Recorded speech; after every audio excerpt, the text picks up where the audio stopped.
Yo, what's up guys?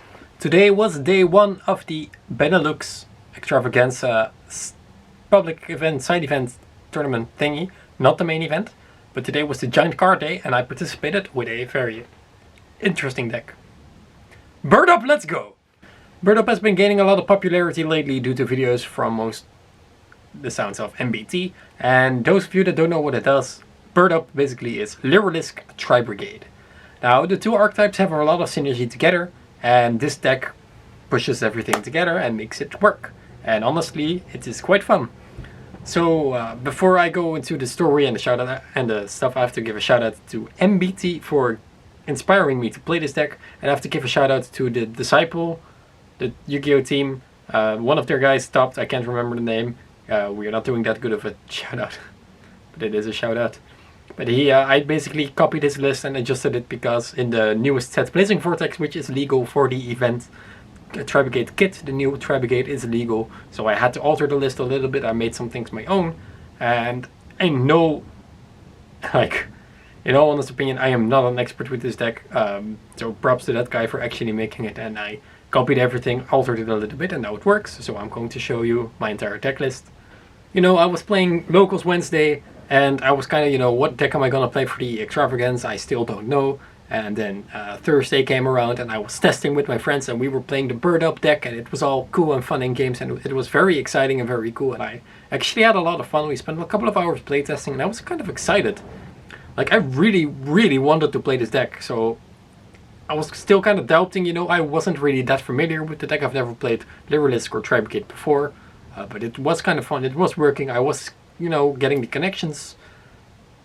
And then I woke up Friday and they told us there's a new ban list for the Extravaganza. There are a couple of cards that mainly affect getting cards into your opponent's hand that are not legal to play at the Extravaganza. So since Bird Up was playing one of these cards called Check in the Hand, I decided not to play the deck anymore. And I started complaining online. And if there's something you don't like, just go start complaining online, and eventually the people will give what you want because they hate it when people complain. So it's easier to, make someone shut up by giving what they want than to go into a discussion with them. So a couple of hours later, the ban list was undone. Konami had decided that it was too short amount of time, one day. Who would have thought to introduce a ban list like this? It would alter strategies too much. Decks like Spiral would be completely unplayable because drones would be banned. So they reverted the change, and now there is no additional ban list except for the few cards like Exchange that were already banned. This is where it gets kind of weird, because so today we played with these cards legal, and we had to have made it work, otherwise the Extravagance couldn't have done place. But they still want to ban these cards, but we did make it work. I'll talk about Check in the Hand in a little bit. We can play the deck now with Check in Hand because the card is really broken and really good in the deck, and after all the complaining I had to play it, and here we are. So my record for today: round 1 I played against Emancipator, who eventually took 3rd place, which will be a deck profile on my channel as well. I won that match. Then match number 2 I played against Dinos, but Seaman, a friend, he bricked very bad, so it was like over in 10 minutes. It was kind of sad. Round 3 I played against Cyber Dragon Mech Knight, which is a weird combination, but it worked. I also beat him. Round 4 I played against Sam, who is playing Drytron Megalith, and I beat him too. Shoutouts to Sam. And then I went into the finals against Max van Iversel, the same guy I played in the Dutch versus Belgium tournament, and I lost again. He played Zodiac Eldritch, which is a all-in-all consistent deck. So game 1 he won the die roll by throwing 12. I threw 2, of course, and my entire hand was Tribrigade, so he had 2 disruptions, and those disruptions were enough to kill me the first game. In the second game, it went kind of back and forth, but eventually he just took the game because I just didn't have anything else. So that's sadly the end of the story. It was a very fun deck to play. I had a lot of fun, which is why I wanted to share it with you guys. Tomorrow I'm not going to play this deck, just because I don't want to think anymore. It's like a very complicated deck-ish. It has been a lot of fun today, but for tomorrow I'm just going to lay a little bit back and play something that I am familiar with for the main event. So yeah, without further ado, 5-minute intro, let's go into the deck profile. So I have no idea whether these ratios are correct. This is the build that I came up with, and my experience with this deck has been 3 days. It sounds so bad. It actually is so bad.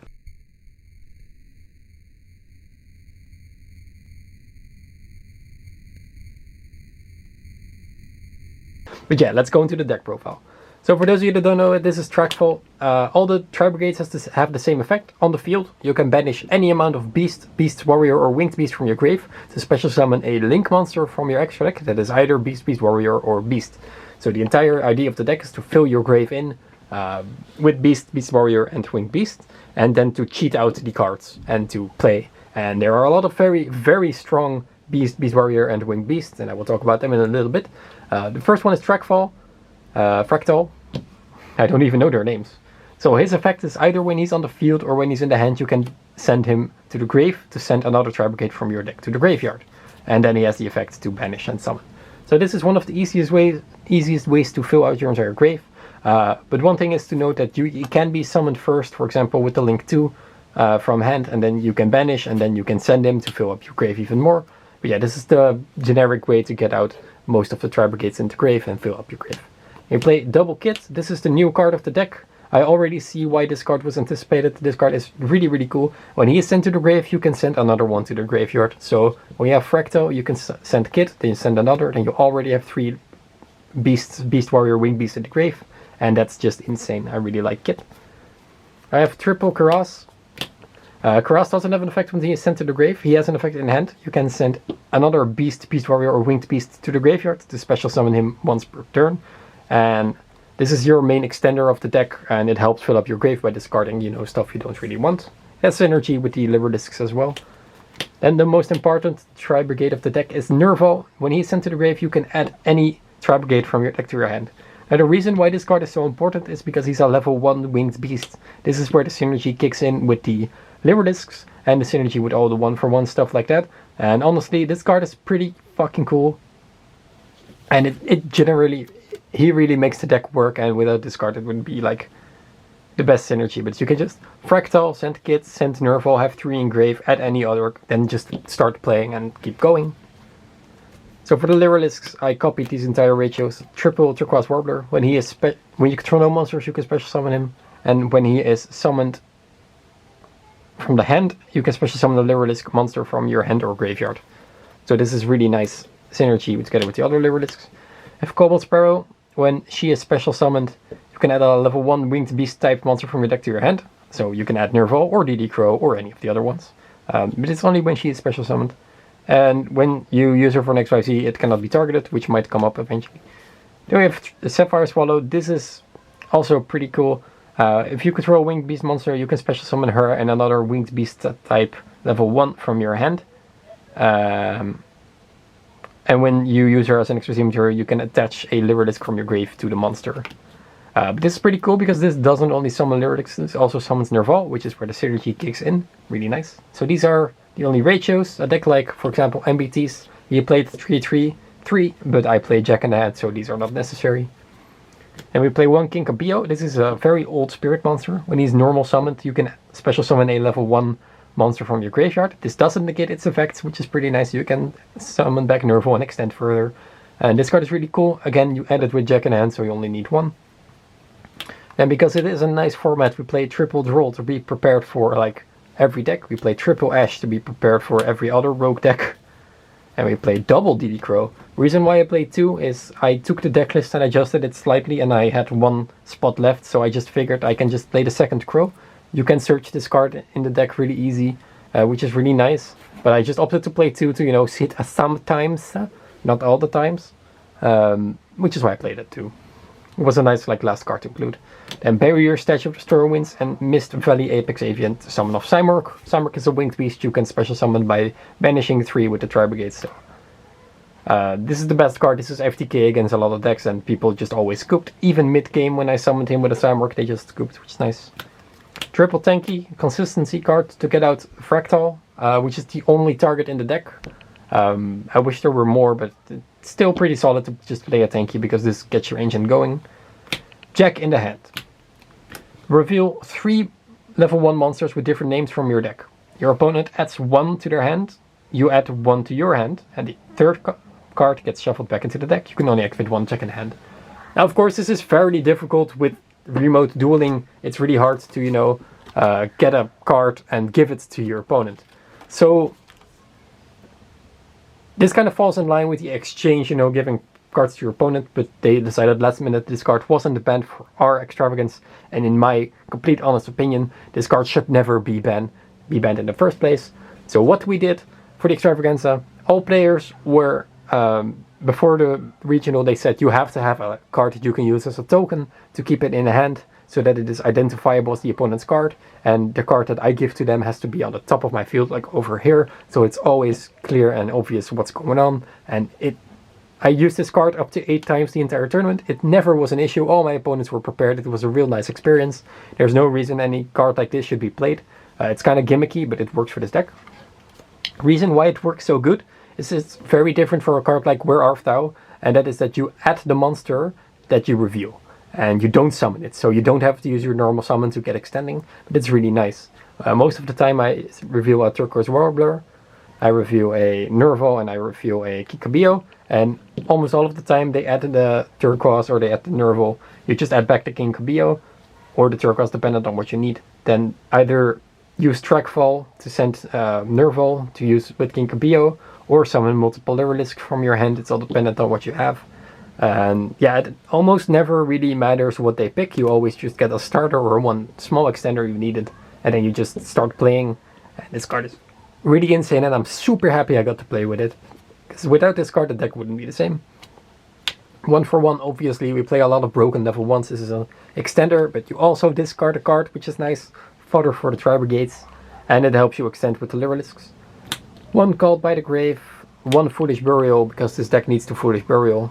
Then triple Imperm. I'm still not sure about this card, whether I think it's good or bad. It was kind of okay overall. I didn't really get use of it in the entire tournament, but it's hypothetically there to out like Virtual World / Drytron boards. And yeah, it fits that role. I just didn't play the decks today. But it was... like whenever I saw it, it wasn't like, oh, I wish this was another hand trap. It was just fine. So then for the extra deck, I have to explain a couple of these cards properly. Linkuriboh. This is what I mainly end my board on, because I want to protect the barrier statue, and this is the best protection for people that do not kick over it. Double Varigid. When she is linked away or when she leaves the field, you can draw a card, then bottom 1 card, which helps, you know, getting back the barrier statue into the deck for the Samwork. And once per turn when she's on the field, you can special summon the Tribrigade onto your field from your hand, which is also very, very nice to help extending. Most of the time you can just hard summon this, because it just requires 2 Beast Warrior or Winged Beast. So a lot of times you know, we're playing Lyrilusc stuff, you can make this and then get another Tribrigade out from your hand, and it's very nice. Ancient Warrior Oath, Double Dragon Lords. This card was MVP, both in testing and in the tournament. What it does, you cannot summon this normally, you have to cheat it out with the Tribrigades. You can send 1 card from your hand or field to the grave to bounce a card your opponent controls, and this helped outing a lot, helped against elements, made her really good. An RP Conductor, you make this with 2 wind monsters, and you mainly use this to hard go into the Samwork link, or you cheat it out and then just extend with it. There's no really other use. Samwork, I like to hard summon this in the top zone so that he has the protection to wear points down. For those of you that don't know it, your opponent cannot target this card or card it points to with card effects. And in the end phase, you can summon a Winged Beast from your deck. This is how you get out the Barrier statue or the Simor or the Apex Avian. And also note that it also summons your opponent's end phase, so you can search out your Nerval in their turn and then keep playing in your turn. Then Heralzerger, the Desperate Doom Eagle. This card is broken, honestly. It's a link 3, 2+ wind monsters. It gains 2400 attack when your opponent has no monsters in their grave, which comes up a lot because the Barrier statue, if you end on that, you don't have a lot of attack, but you can easily just make this afterwards, and it is 4800, which is insane. And he has a quick effect that once per turn you can target a monster in your opponent's grave to shove it back into the deck to get his, attack boost life. This card was very strong. It helped me kick for games plenty of times, and yeah, overall really nice. Now I like to play Rugal the Silver Sheller. I usually only summon this out to then link it away for Appaloosa.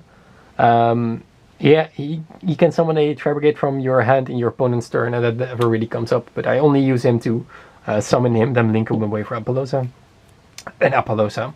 So this is most of the time my end field.